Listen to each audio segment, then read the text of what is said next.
Hey, and we are back after a short break with the topic putting tenants first in real estate insurance. So, what can be improved in the status quo of tenant insurance? Is transparency becoming more important in protecting tenants' deposits and belongings? And how is technology driving the change and increasing trust in the industry? With me today, we have Natalie Connor, who is the General Counsel and Board Member of Flatfair, a high-growth PropTech scale-up which replaces the need for traditional tenancy deposits with innovative payments technology. Welcome, Natalie, to the stage.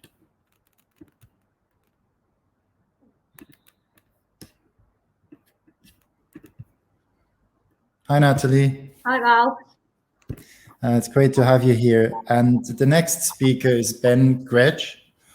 He's the CEO of Reposit, the first deposit alternative in the UK, which enables tenants to save money on traditional deposits and give landlords more cover than a cash deposit.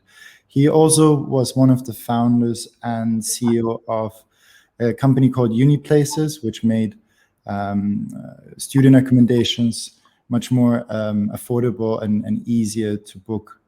Please welcome Ben. Hi there, Val. Hey, and then we have Matthew Hooker, who is the co-founder of the newest member of the Hamilton Fraser family, offering a deposit replacement membership that sets a fair, transparent standard for tenants. Please welcome Matthew.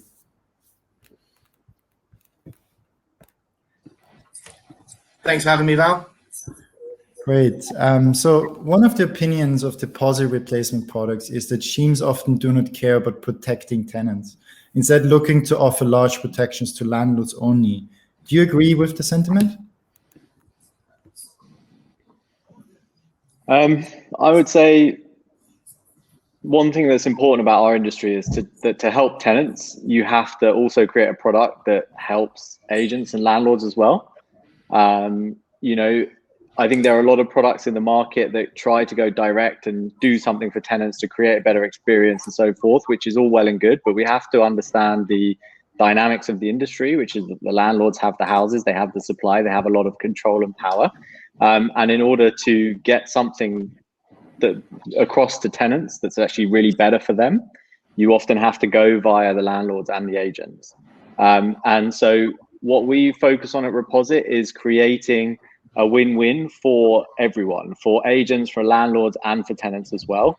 And we do that by having the best value product for the tenants, and also creating a fairer end of tenancy claims experience, which I think we'll talk about at the end. We provide more cover to the landlords, so they get their needs met as well. And for the agents, there's a really seamless and easy to use product with a commission incentive there for them. So I think we very much think about everyone. We obviously care about the tenant experience, but we acknowledge that we also have to do something for the agents and landlords as well in order to make that happen. Yeah, how do you see that, Natalie? Yeah, I mean, I completely agree with that. No product in this marketplace is going to survive unless it works with sort of all the parties. I think it's probably worth drilling down a bit into what's sort of sitting behind that kind of criticism, because our products have been criticized in the past, at least in the press and things like that, suggesting that they're not fair to tenants. And I think that principally stems from an idea that tenants sometimes don't know that there's a cost involved, a non-refundable cost involved in taking the product. Some providers will charge kind of recurring costs, and maybe that isn't always clear. Maybe it isn't always clear with some providers that they don't have a choice in the matter. But I think once all of those things are clear, and at Flatfair we take all of that very seriously, and tenants need to sort of sign up through our tech platform in order to take the product, and they have to sort of specify that they are fully aware and cognizant of the fact that there is a fee involved, it's non-refundable, and that it's entirely their choice to take the product. They can't be and shouldn't be forced into it by their landlord or their agent. And frankly, once all of that is understood by them, there are numerous benefits to taking a product like Flatfair's or like Reposit's or Ohms, because, you know, it solves an affordability problem, or even if there isn't an affordability problem, it gives tenants a choice. You know, maybe they have got money for a cash deposit, but they would rather use that money for something else. And, you know, frankly, it makes the end of tenancy process a lot more seamless and easy, particularly, I think, through our platform, which is, you know, a tech platform first and foremost, and, you know, brings all of those end of tenancy negotiations, if there are any, into sort of one simple single place. So, you know, there are loads of benefits to tenants once they sort of understand what they are. And I think we're all working hard to make sure that they do. That makes sense. I think, Matthew, you are taking a slightly different approach with Ohms. Yeah, I think, I mean, look, we at Ohm, we're part of the Howard Fraser Group, and we've been running traditional deposits through the My Deposits brand across the country since 2007. We've currently got sort of across the broad range of products, over 1 million deposits protected, and we're doing 15,000 disputes. And we see an average of only really a week, 2 weeks ever really claimed, let alone what the adjudicators find for the tenant. So we took the approach of meeting the 5-week cap that the government put in the tenant fee ban. I think that was quite a highly principled perspective. From our perspective anyway, that was what we wanted to set out, because ultimately we wanted the tenant to have a like-for-like choice ultimately. And yes, there's other means. They're not on the hook for less, they're not on the hook for more. But what it does mean is that when you go through a deposit mechanism, whichever option you choose for your finances is completely fair, completely equal, and completely comparable amongst the options.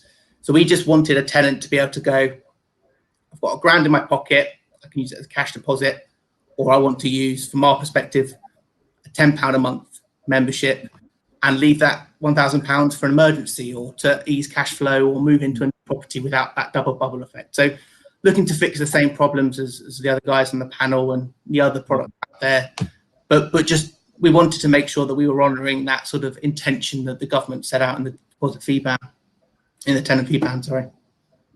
And so, I mean, one thing that I think is quite interesting, that like about 1.5 years ago, the whole UK rental market was more like a landlord market, right? So if you had a property on the market, you were pretty confident that you can rent it out in 1 or 2 weeks for the given price, because effectively there was way too much demand for the supply available. That whole thing shifted now and actually reversed. So nowadays you have way too much supply and way too little demand. So how does this impact, for example, your product strategy and basically target audience moving forward?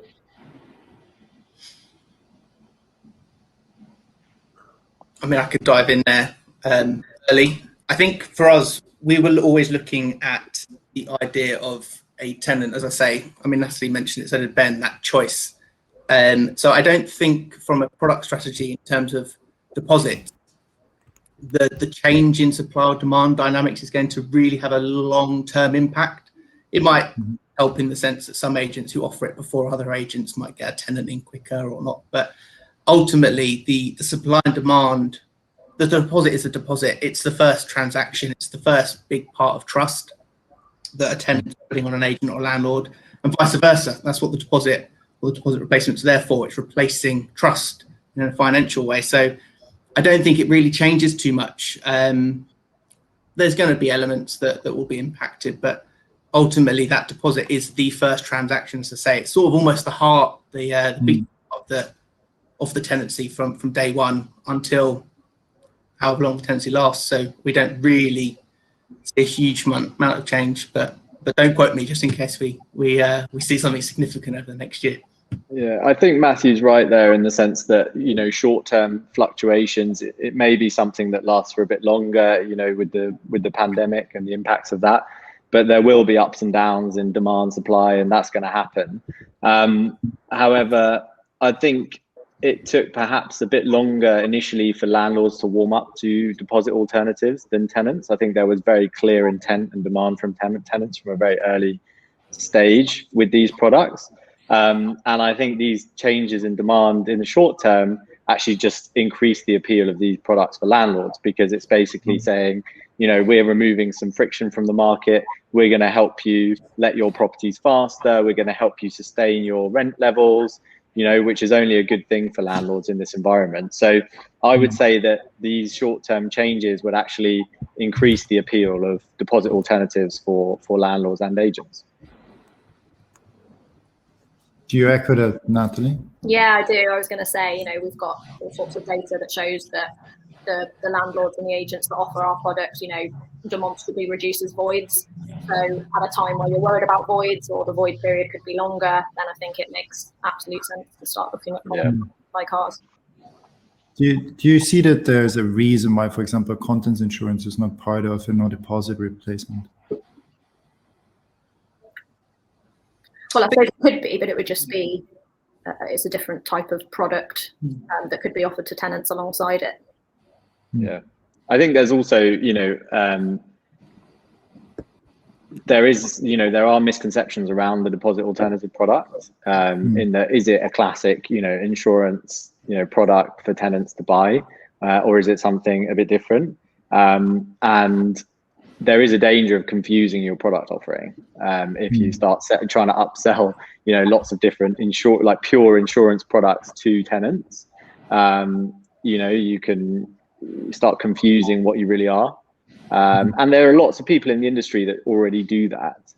You know, so what are you really adding? You know, we focus on our deposit alternative products. We want to be the best at that. The market is still very early stage. These products are very nascent. You know, people need to learn more about them, understand more about them. And I think that's got to be the core focus in the near term. That sounds good. And how can technology make the claims process easier for tenants, especially in deposit disputes?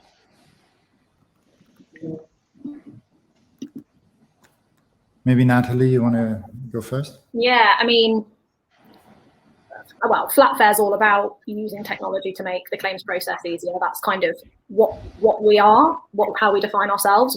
We're a tech company first and foremost. We're a sort of payment technology company before we're anything else. You know, we're not an insurer. We're not sort of a pure provider of protection. We're a tech platform, and we're sort of aiming to facilitate an easier and more seamless dialogue between landlords and tenants. You know, and yeah, I suppose the beauty of our system and our tech is that, you know, all of any charges at the end of a tenancy are sort of proposed through the platform, they're negotiated through the platform.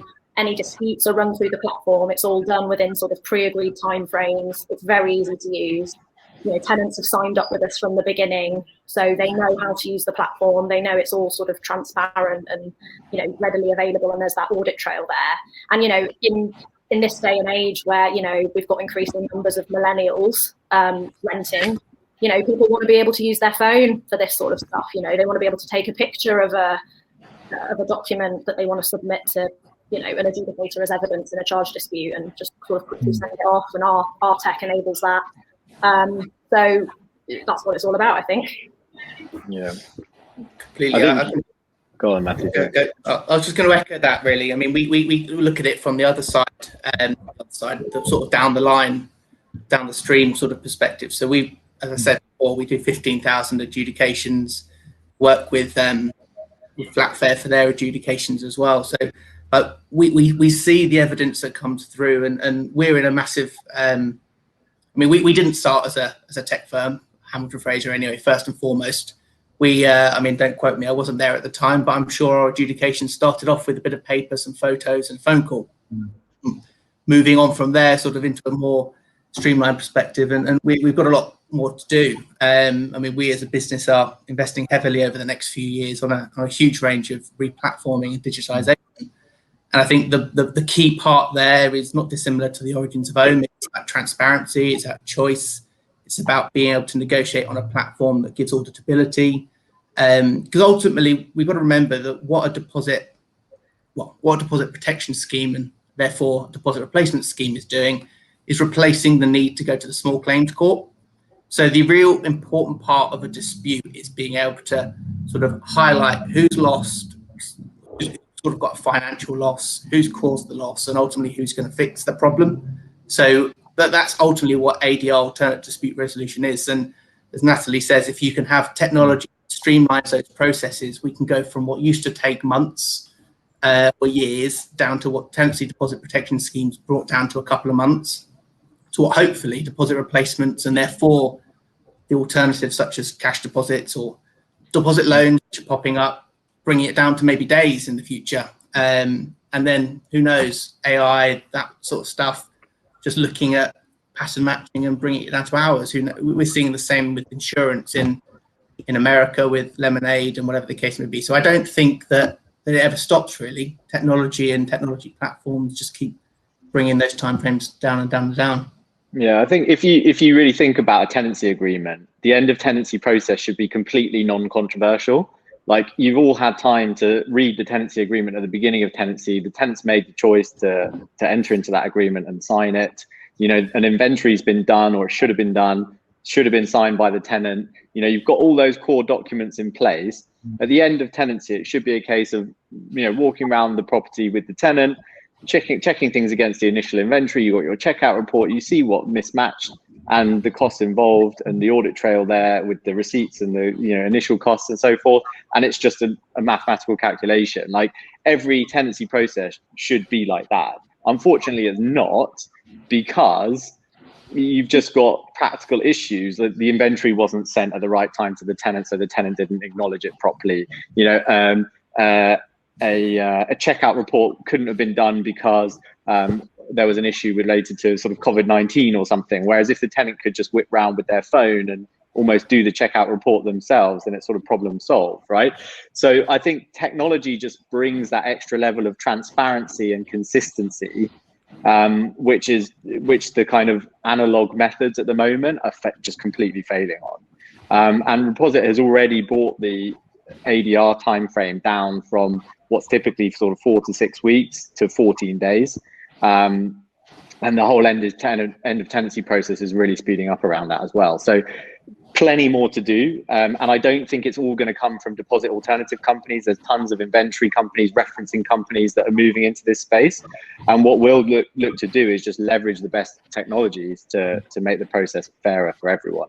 And I think it's a bit of a, you know, it's an unfortunate problem area in the industry that just doesn't need to be there. Yeah. And I mean, so essentially, like, so that the way I always understood deposit is basically like it adds trust, right? So effectively, as a landlord or as a tenant, right? There's a misconception about, like, can I trust you? Like, are you a good tenant? Are you a good landlord, right? And so the deposit, kind of like in the deposit scheme or the deposit replacement scheme, they kind of like navigate through the trust and basically say, look, there's money here. There's a process in place in case somebody, you know, has an issue. And so it's fair and transparent. How do you see the data that you're collecting about landlords and tenants to use for new innovative products in the near future?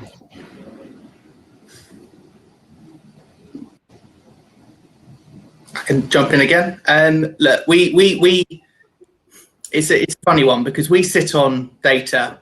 I keep saying we as in Hamilton Fraser rather than I talk sort of as a group. We sit on data that, depending on the time of the year, accounts for either 25 to 33% of the whole market. So huge amount of data, and we probably could hold our hands up and say it's only really in the last 2-3 years that we've actually looked at it properly. Up until then, we were collecting it, and now we've got such a good range of data that we now almost don't know what to do with it. And I think, from my personal perspective, sitting on sort of both own but part of the product team at Hamilton Fraser, is being able to sort of give the tenants and the landlords that behavioural trust, that behavioural data. Referencing, in my eyes, only tells half the picture.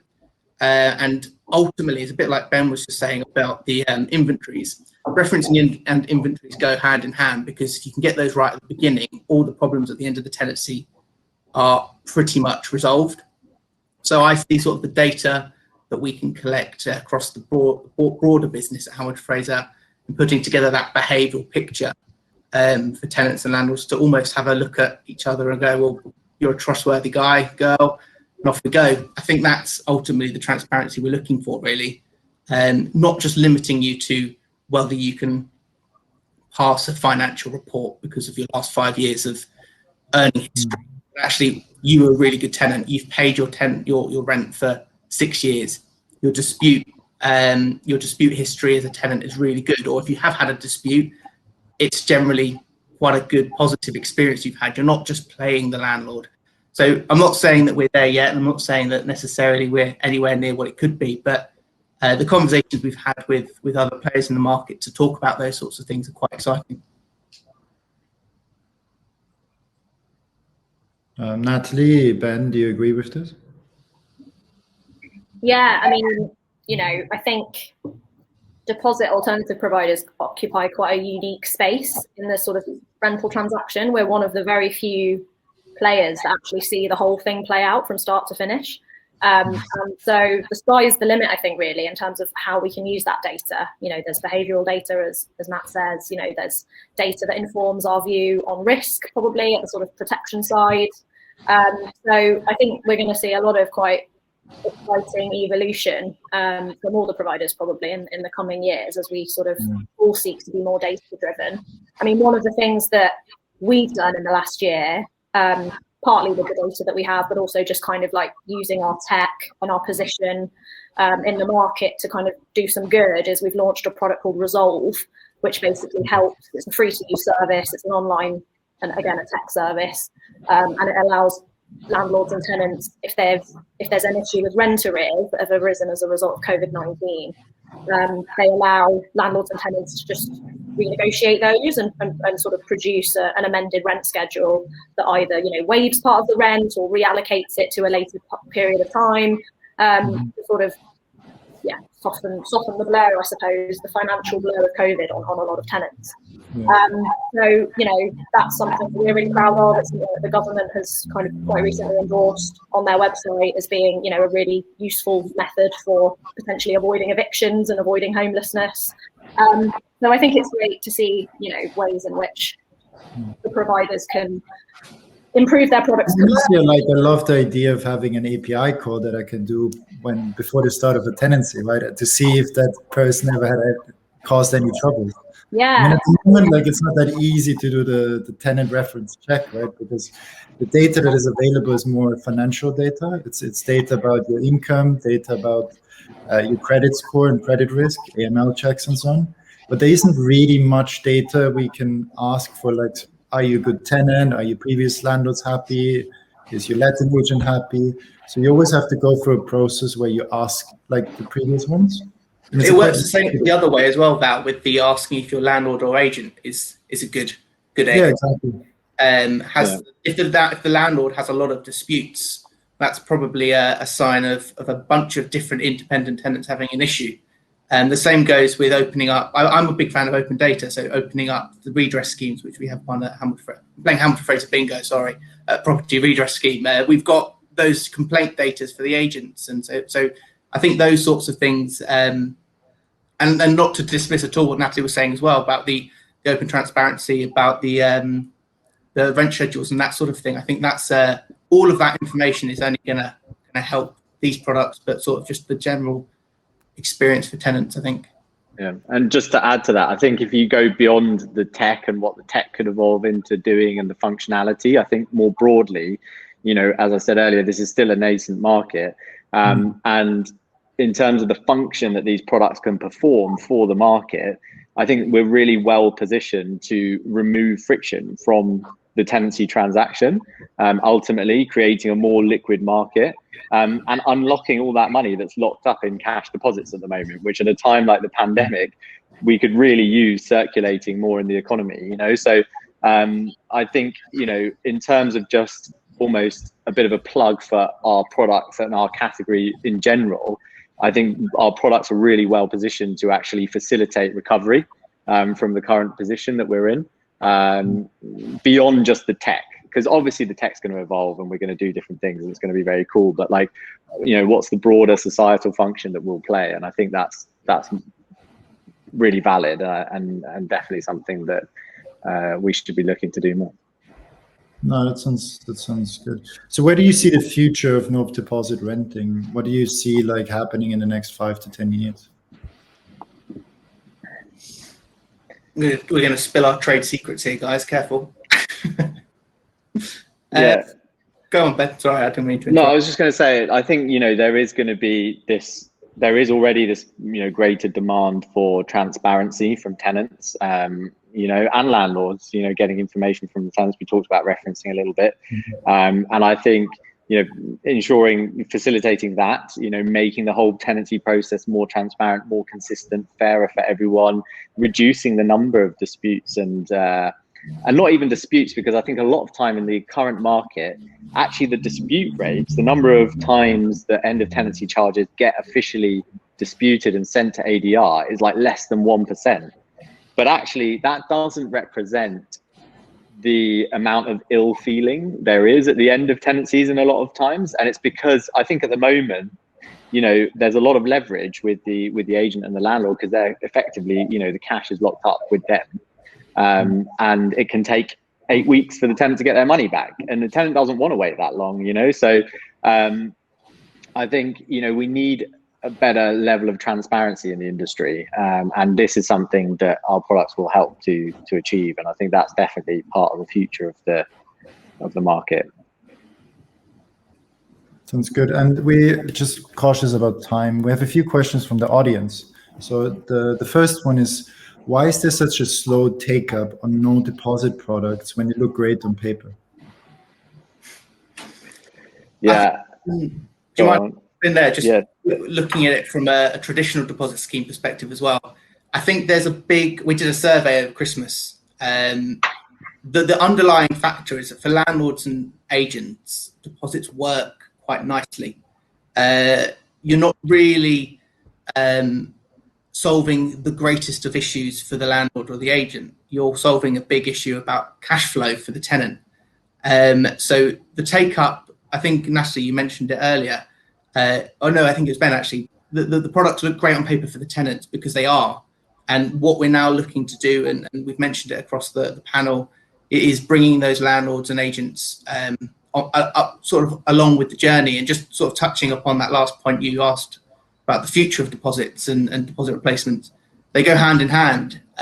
So I genuinely think that this lifetime deposit that's been proposed by Boris and the like, if they do it right, will be underpinned by the deposit replacement mechanisms, because we don't have to transfer cash, in my opinion, to give those trust that is needed. So from an agent and landlord perspective, long term, I think there's going to need to be a bit of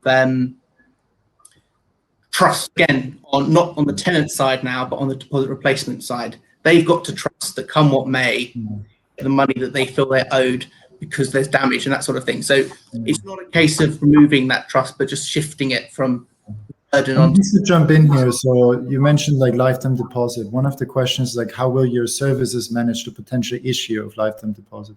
I guess it's towards Ben and Natalie.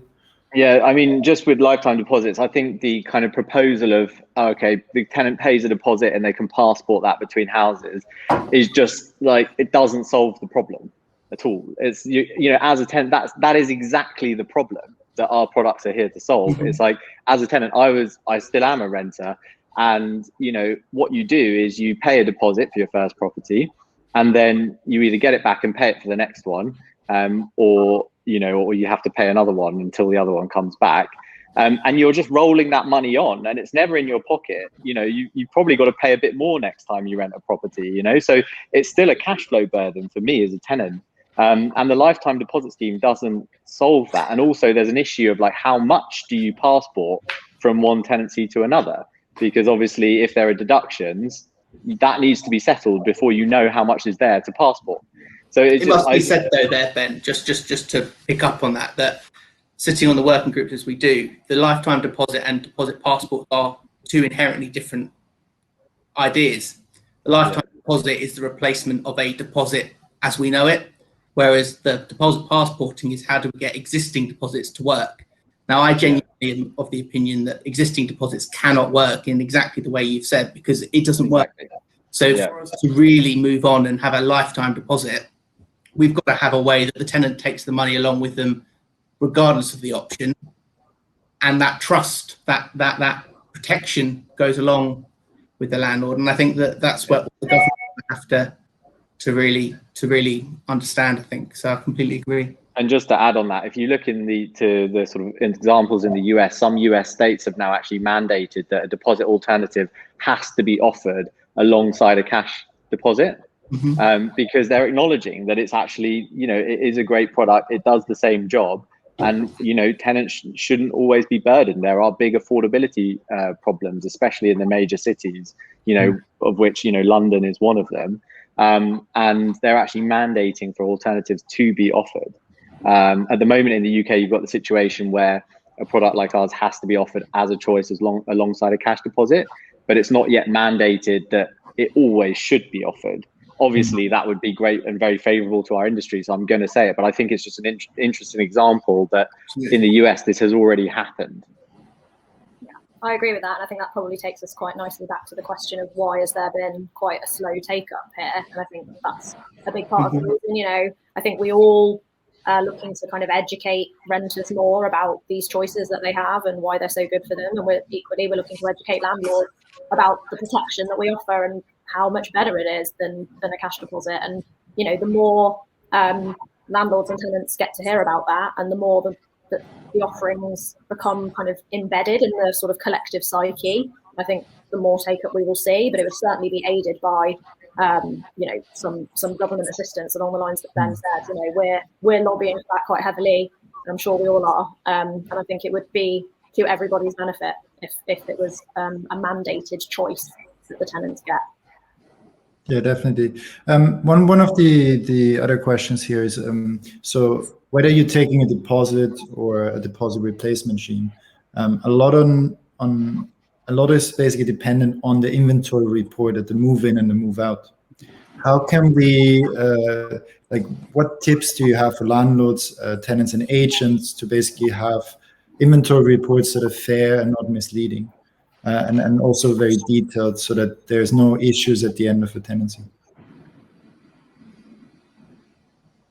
Yeah, I mean, I think that's, as I say earlier, whilst that plays an important part in our product, that's not at the moment our product. And there are a lot of other companies that actually offer these services that can facilitate that journey.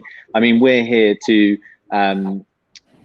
take, as long as you've done an inventory that's got, this date and time stamped, you've got photos, it's got good descriptions, and it's satisfactory evidence, like, we'll look at that, that's fine. There's a ton of work that can be done in the inventory space. I mean, you can imagine, phones doing, scans of the house and things like this, and just doing it automatically, AI, all of this stuff. It's not the focus of our company. It may be in the future, but, there may be an inventory company that specializes on that does that better. And I think this is where, technology should help, because at the end of the day, inventory is so important, but it's a laborious task and no one wants to do it. And that's the reality of it, but it's essential. It's essential. Yeah. So how can we use technology to make that easier for everyone? I think it's key. It's tech, and I think also a framework. Speaking to the inventory companies as we do, and all three of us will, I think, when they speak to the deposit schemes like My Deposits, is how on earth are we going to give you the right information if there isn't a framework that we fit to? Because every inventory business will have their own framework. We all know, as Ben mentioned, all those key components of an inventory, but it would be a lot easier for those if the three deposit schemes, if the government had a framework. I'm not suggesting a mandatory routine or a mandatory sort of order, but having spoken to a couple of them recently, that's what we're missing in that space, is a framework as much as the tech, I think, as well, so that there's consistency. I think, Ben, you mentioned consistency earlier, so did you, Natalie, on the tech side, and that's the bit that comes before the tech. If there's the framework there, then all three of us can start looking at sort of bringing in that information, that evidence into our platforms really quite simply. But unfortunately, until there's a framework, the private landlords, the inventory clerks, the agents, all these guys that are doing it, they just can't keep that consistency across every single tenancy. Makes sense. Natalie, what's your closing statement?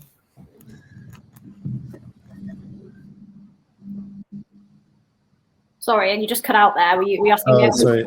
What's your closing statement? Oh, what's my closing statement? You know, deposit alternatives are great. Give them a chance.